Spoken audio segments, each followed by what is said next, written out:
You cannot take your family when you are leaving this body and this planet too. You cannot have your house with you. You cannot have your money with you. The only thing which you take with you when you leave the body is blessings of devotees and whatever service you have done. It's enough to understand that we are Anu, very, very, very small. And look, I've been training in Taekwondo for 20 years. I kind of finished with that due to age. But there are very strong people who are training there. They're very powerful, boys and girls, men and women. They're Kshatriya type, because naturally you are doing, if you are let to do what you think, what you really want to do, then your true nature manifests itself. Because, yeah, that's how we are manifesting ourselves in the world through our senses. And we have a senses for perception and senses for action. So this is our manifestation. And of course, if you act in a certain way, that's your heart desire, that's your wish. And but Kshatriya mentality has, just like there is nothing pure in this material world. So even the goodness, you know, there is a goodness, passion, and ignorance. And we even think, oh, goodness is good. Yes, goodness is very good. We should develop goodness. But it also has its own share of pitfalls. Because, like, for example, knowledge. Knowledge is a symptom of goodness. And, but when you take it in a material sense, then you become puffed up. Oh, I'm so sharp, I'm so intelligent, I'm the best, I'm this and that, and I can defeat anybody in logic and reason. But back to martial art, my trainer, who is extremely good at that, he always used to say that, look, you always must think that there is somebody who is better than I, because it is. And if you are coming up with this puffed up attitude, then you can have it as for sure. The moment comes and pang, you get suddenly a kick in your face, and then you are lying flat on the ground and thinking, oh, what happened? Happened because you are puffed up. Also, I'm sitting now on a rather tall chair, but it's better to sit low, because from the tall chair we can fall very easily. Now, it's actually right now was about to collapse. Believe me or not, when I was talking about it, it was starting to fall apart. What would happen in a few seconds if I wouldn't pay attention to it? I would just make a show, a big show, commotion, and everybody would be thinking, oh God, what he is doing here? You know, like a crab trying to get up, and you know, okay, I don't care. I wouldn't be confused, but it still would be a little bit funny situation. So when you go up, there is even more place to come down. So the higher you go, the harder is fall. This is, as a matter of fact, we are talking about the humility here, as I started. So it's very easy, it's better, it's safer attitude to take a humble position. again, Lord Chaitanya in the only sure creation which is his, as we know, Shikshashtaka, he wrote, humbler than a blade of grass, than a straw in the street. And the grass, everybody is walking on the grass when it's available. But grass is just simply there. It just bows down, accepts trampling, and keeps going. And a straw in the street, everybody does the same, and birds are coming and taking it and making some nest or whatever. A cow passes, makes a poop, and still grass is simply there, tolerates. So it's a very safe, very proper attitude to think about everybody, more or less everybody else, than better than yourself. And while I was thinking about today's matter, and I was feeling this sense of helplessness, I felt, oh, it's because I'm so humble. No, no. My only excuse was just like Arjuna. Arjuna, he is an eternal associate of Krishna. He's always with Krishna. He never leaves Krishna. He cannot be an illusion like we are. And we are thinking that, oh, you know, I'm man, I'm woman, I'm Russian, I'm Ukrainian. Next week, I will be hopefully getting a visa to Russia, and I'm going there because of my private matters. And you look at the world situation, which is extremely miserable. It's always miserable, of course, we know that. But due to, you know, it's a material world after all. So you will have your fourfold miseries coming from your mind, other living entities, from a demigods. But some periods are better than the other. And of course, when you have a Satya Yuga, it's still a material world, but it's under the Sattva Guna. People are living 100,000 years. Imagine, 100,000 years, healthy and happy, very intelligent. We cannot even imagine how those people were intelligent compared to us. Goodness, I do not have a bad memory. Hope so, and hope keep. But I'm forgetting things. Oh, I have not done this. I have not done that. I should have done this. That's Kali Yuga mentality.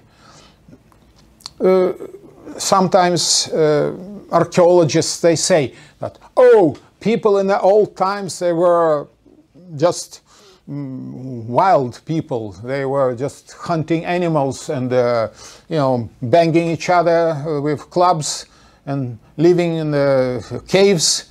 Of course they were.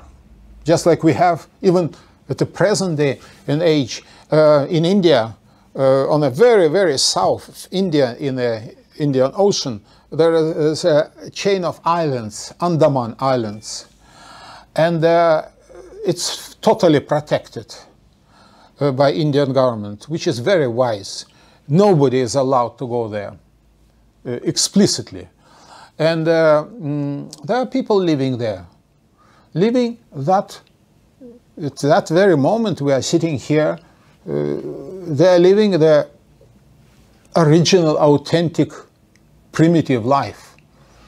They have bows and spears, and they hunt some animals, or maybe each other, and they're very aggressive, I guess for good reason, towards people from outside. But the Indian government I'm quite amazed, in fact. There are so many good things the Indian government is doing. Totally protects them. Nobody is allowed there, and if you manage to go there, then they will kill you, and that's it. So they are wild people.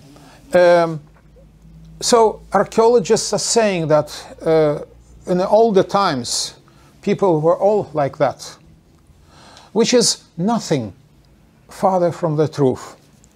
Because, like they say, oh, the original way of writing came maybe 5,000 years ago. Just about when Krishna left the planet. But look, his explanation is extremely simple, because the process of transmitting knowledge was totally different. People were intelligent at that time. Because if now we have books, we have, holy scriptures, but we have a lot of technical books. We have a fictional literature and a lot of, manuals, this and that. And we have to study them. And you study and you cram some information in your brain, and then you forget something, and then you add more, like that. You're always forgetting something. But in the previous time, even 5,000 years ago, it was enough to hear.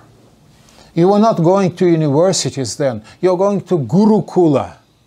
At that age, you have been at Gurukula. And what is Gurukula? It's you normally were Brahminical couple, husband and wife, who lived in a village, and their main task was to teach the children. Of course, according to their capacity, to their understanding, ability to understand. So they were doing this job. And imagine whatever knowledge was given to these young children were always, forever with them. If you want to study medicine, you go to the great doctor, you, according to the proper standard, you pay obeisances. Tadvidhi pranipatina pariprashnana sevaya. Pariprashna. Prashna is question. You ask a question. Upadekshanti, upadekshati. That come to lotus feet. Tegyanam. Tegyanam. He will give you knowledge, if he is pleased with you. So that was a process. When you obtain this knowledge, you do a seva. It's a very important moment. You do a service. You always serve. Be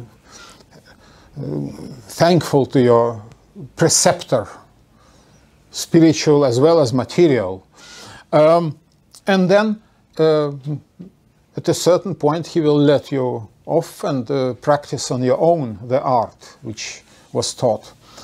So the quality was completely different. Vedas, even now we have a problem to comprehend or memorize, or to speak of memorize them.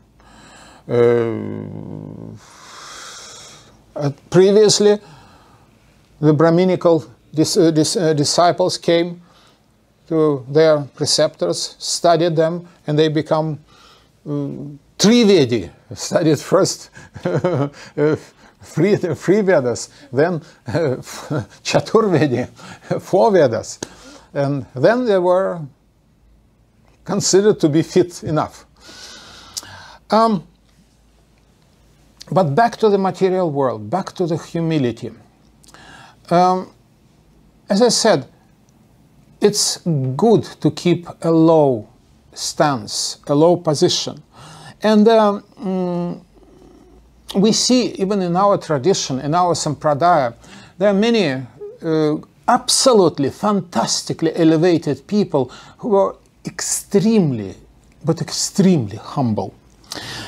We take, for example, Madhavendra Puri. He was so great. He was even accepted as spiritual master of Advaita Acharya. But he was so humble that he was trying to stay as much as possible in the forest. When he was visiting the temple, he was trying to wait until a lot of people are coming. So he was just mixing in. So nobody recognizes him. But of course, you know, people, oh, look at this, it's Srimad Madhavendra Puri, and so on and so on and so on. His specific import in our sampradaya is actually bringing the worship of Radha and Krishna, the way we perform now. Then we have another example I can give, Gaura Kishore Das Babaji. Those who read Chaitanya Charitamrita know that he was Babaji. What means Babaji? You know, Babaji means that he is not taking any disciples.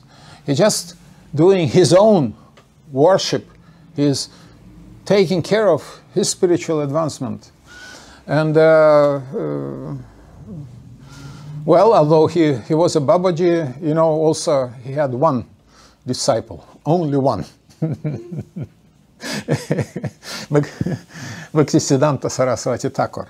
And that was under very, very critical circumstances he accepted. Because Bhaktivedanta Thakur, seminal father, he didn't feel, for whatever reason, that he is a preceptor of his illustrious son. So he said, you go to this Gaura Kishore Das Babaji and you beg him to become your guru. And well, to that I should add that he was illiterate, Gaura Kishore Das Babaji. Strictly speaking, he couldn't read. But he knew Krishna. Anyway, so young Bhaktisiddhanta Saraswati comes. Yes, Gaura Kishore Babaji, I would like to ask you for permission. Would you like to accept me as your disciple? And Gaura Kishore Babaji just simply laughs. Oh, come on, look, I'm illiterate. And at that time, Bhaktisiddhanta Saraswati was already a very eminent scholar, not only in a way of bhakti. He was an astronomer, an astrologer. He wrote Surya Siddhanta, the mathematical treatise on astronomy. So he was very well known. And imagine such a young boy comes, you know, to this person. And of course, Gaura Kishore Babaji says, look, this is completely ridiculous. You are making a laughing stock. People just will laugh. And go away. So he comes back. Bhaktivedanta Thakur says, well, he refuses. And Bhaktivedanta Thakur got angry. Don't come. Don't ever show your face in front of me if you will not become his disciple. Something like that. Of course, I have not been present, so I do not know exact words, but that's meaning. Very much bereaved, Bhaktisiddhanta Saraswati walks back and said, look, my father ordered me that I should become your disciple, and you refused to take me as your disciple. So this is my last chance, because if you will not accept me, then I will just simply throw myself from the bridge and drown, because I cannot disobey the order of my father. And then, as an exception, but he was accepted. Okay, then. But of course, it's such a wonderful instance. That very Gaurakishore Das Babaji, he loved to chant the holy name. And he didn't want to be disturbed, but people were coming. He was also very known, very famous, and people were coming. And like in India, there is also, I don't know now, but at all the times, it was a tradition that people were coming and asking for Ashivat, Ashivat. Ashivat means blessing. And because, I don't know now, I'm sure there are saintly people, and I'm also quite confident that now they hide even more, somewhere in the mountains, in the jungles, because they don't want to be bothered with general population who is very quickly advancing on the path of Kali Yuga. But before, there were many more holy people just simply walking around. And actually they were doing that to a large degree because in this way they were giving mercy by giving opportunity for seva, the same thing. And they were also giving mercy directly. Somebody comes, in that sense, I will tell a little story about Srila Prabhupada. Once Srila Prabhupada was traveling in India, taking a train, and they took a compartment, and there was Srila Prabhupada and his disciples, of course, around, and everything was going smoothly. Then some Indian gentleman comes, limping. You know, one leg is not working. And then he approaches Srila Prabhupada and starts to speak with him in Hindi, which disciples Srila Prabhupada didn't understand. They were Americans there. And then it was kind of warming up discussion, and then at a certain point Srila Prabhupada shifted to English and said, no. This man was asking Ashivat, Ashivat many times. And at a certain point, Srila Prabhupada shifts to English and says, no Ashivat for you, but I will teach you, I will give you a holy name. And the man paid obeisances, though, and left. But left dissatisfied, because he wanted Ashivat, he wanted a blessing. He had a problem with a leg, with physical body. So he saw the saint. He approached the saint and asked for Ashivat, Maharaj, Ashivat. And he was very disturbed that he could have been cured. But Srila Prabhupada saw at the core, he saw that, well, look, this body, it will go bad in any case. Of course, it's certain help. I'm not saying that medicine is totally useless. No, it's not. But it's like a, should we say, there is a boat with so many holes in it, in the shroud, and you can take a big scoop and start to throw away water, and you can take some wood pieces or some cloth and start to plug the holes, and in a certain sense, it's it will extend the span of your travel, but this boat will sink in any case. So this is our material body. Like in Bhagavad-Gita it said, Yantra Rudhani Mayaya, Krishna says about the body. Yantra is a vehicle. I took this simile of the boat right now, but it's, well, while there is mentioned vehicle, but it doesn't matter. It's still, it's something which is, you know, coming to birth, grows, like all these nice children are growing, and it's wonderful. Then we are coming to the middle age. We are strong, we are intelligent, we are doing so many things in this material world.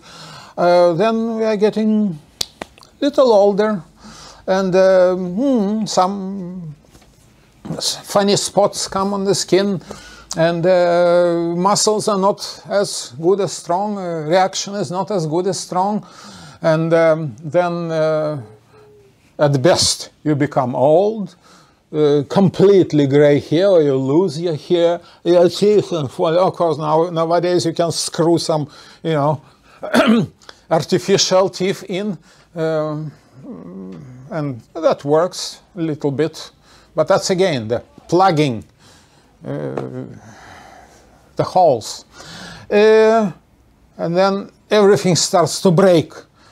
Hands are, you're becoming weak, you get disease from anything or without a reason, for a reason.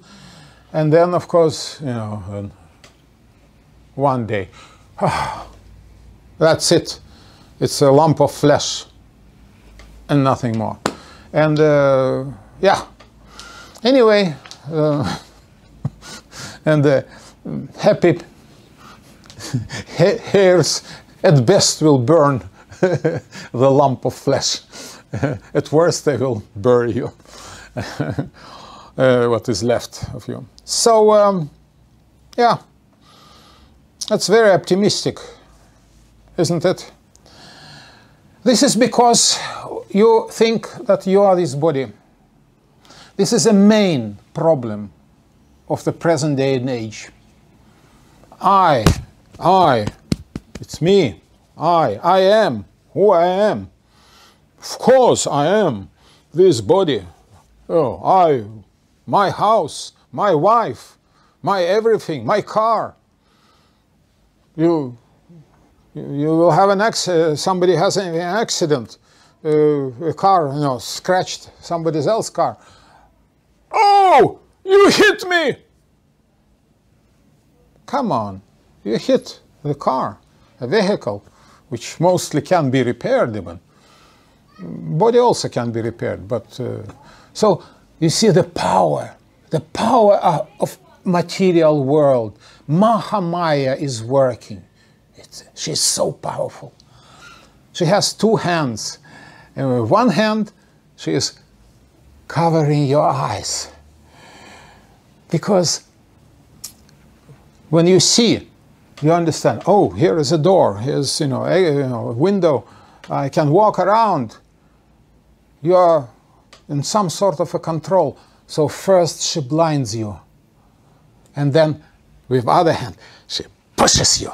And then you fly, bam, flat on your face. And if you are lucky, you understand, oh.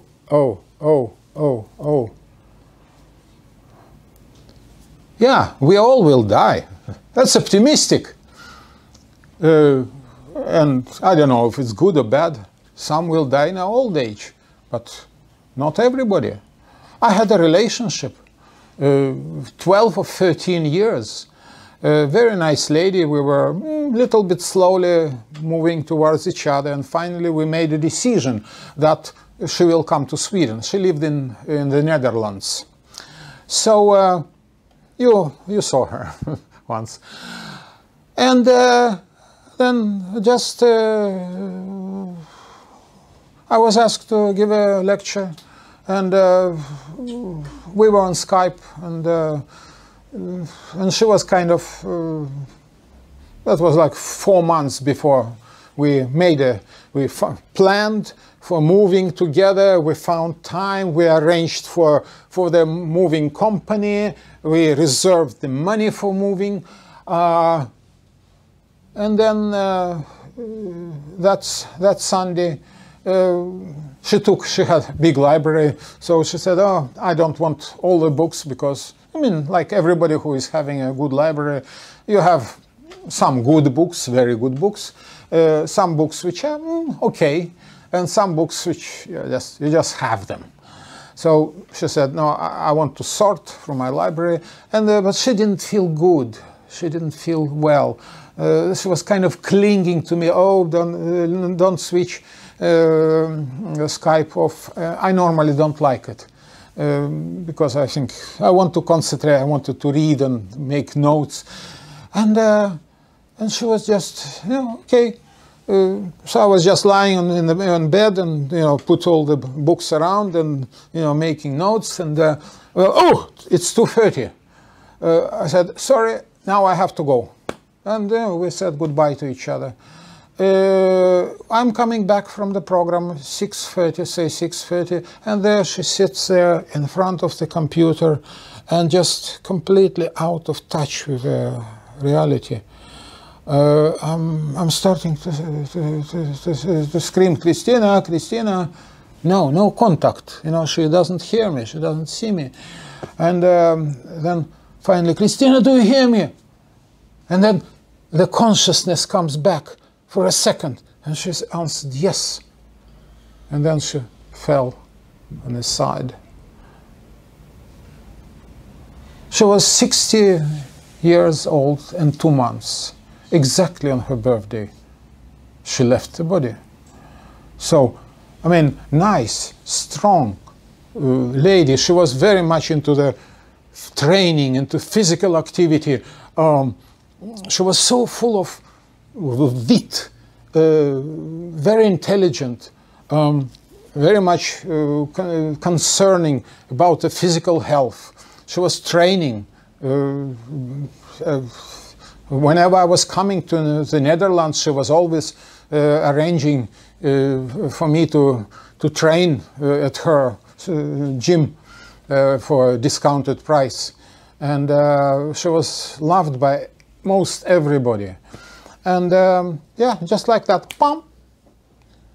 And yeah, of course, I missed her greatly and felt very sorry about it.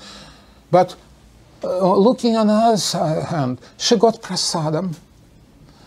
That alone actually guarantees you that you will get a human birth. She did some appreciation of Krishna. She had Bhagavad-Gita. She read it a little bit. To tell the truth, she was a little bit more into the Mayavada line of thinking. So the idea that God is a person was very difficult for her. But nevertheless, there was some appreciation.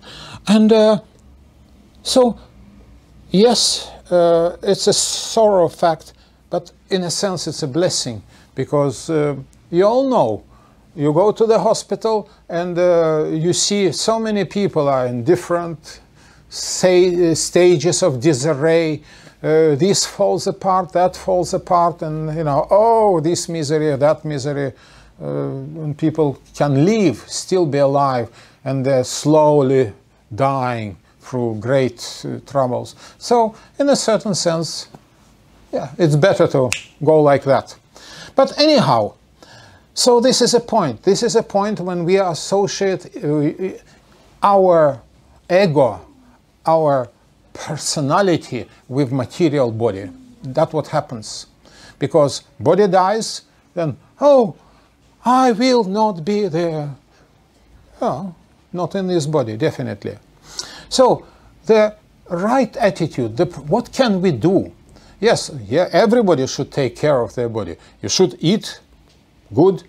You should have some recreation, breathe the fresh air, move a lot. This is our duty. It's we got this body from your parents, but actually we got it by the providence of the demigods who arranged that we were getting this birth in this family and this and that. Because their hands, they are acting representatives of the Supreme Personality of Godhead, Sri Krishna. So we should care about our bodies. It's not like you neglect. Yeah, if you are a great saint, then who cares? But you have to be a great saint. And nowadays, there are very few and far between. So what we should care about is our condition of our soul. Because you cannot take your family when you are leaving this body and this planet too. You cannot have your house with you. You cannot have your money with you. The only thing which you take with you when you leave the body is blessings of devotees and whatever service you have done. And Krishna said in many occasions that who says that he is my devotee, he is not my devotee. But who is acting as a devotee of my devotee, he is my devotee. It's like a next step. So when you see somebody doing devotional service, this person is worth any respect. And not only out of the, how to say, your movement of your heart you should do that. Even if nothing else, for your own best spiritual well-being. I often used to joke that the best egoist should be the biggest altruist. Because if you are egoist, you don't care about others. Yeah? You just care, you think you care about yourself. Oh, it's only for me. But then people around will notice that. People around will say, hey, look, this guy is a creep. He will not share anything. He will not do anything for others. So when a moment comes, at best they will leave you. But at worst, they will kick you. And there are many more people around you than you have hands to defend yourself. So, and if you are acting nicely with others, children, you hear me? If you're acting nicely with others, if you help, seva, serve others, make your brother, your sister's life better, what to speak of your father and your mother, you are helping your father and your mother. Of course, you help other people. You can. If you see somebody trying to lift something heavy, come and help. If you have money and you see somebody is in need, help. There are so many ways you can help. So that means altruism. And that means that people around you will be favorably disposed to you. They will pay back with the same. So if you are the biggest egoist, you should be a biggest altruist. And what is the best? Yes, we should, as I said, help physically, help financially, help by listening to your somebody's other's bereavements, and try to help too. But the main help is to bring a spiritual consciousness, bring Krishna consciousness to others. This is a best thing one can do for others and for yourself, because in this way Krishna dwelling in your heart. Imagine Krishna. You think Krishna is somewhere in Goloka Vrindavan and that's it? Yeah, well, Krishna, to start, Krishna is everywhere because he is God. God is everywhere. Like Hiranyakashipu experienced it directly. So Krishna is everywhere, and especially in the form of Paramatma, he is in your heart. So you think, oh, I'm alone, let me do something nasty. Yeah? You think, oh, nobody sees it. Yeah, no material people or birds can see you. monkeys in India can see you. That's another thing. But that doesn't matter, really. Even if there is nobody around, and only you physically there, still, you are actually never alone.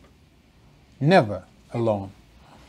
Because Paramatma, the Supreme Soul, is always with you. He never leaves you. Your parents will leave you. Occasionally people get divorced. I was divorced twice. I got even my own joke about it. It's only first 10 divorces you suffer, then you get used to. Anyway, no, it's not. It's a sad joke. But the point is that, yeah, as we discussed, we are temporary. We are perishable. We will leave each other in one way or another. Children, wonderful. I love my children, all of them. But they are taking care of their own affairs. More and more, they grow up, they have their things. And it's normal, it's wonderful. So, but the point is that still they sort of leave me. But this spiritual advancement is always with you. As I said, and it's always worth to remember, whatever you do is a matter of service. Devotional service will be remaining always, ever with you. And at the time of death, if you manage to remember Krishna, then you are guaranteed. Srila Prabhupada said that we have all the facilities to go back to Godhead. Back home, back to Godhead. It's a wonderful perspective. And I think that's the only, how to say, the system of belief which exists in the present day and age. I was born in an atheistic country, but still based on Christianity. And I was always confused about this. If God is all good, according to Christian belief, then if you are a sinner, you go and suffer in hell forever. And if you are good, then you go to heaven. Well, I was always astonished. Look, how it's possible if God is good? Why He can condemn anybody to suffer forever? Something doesn't jive.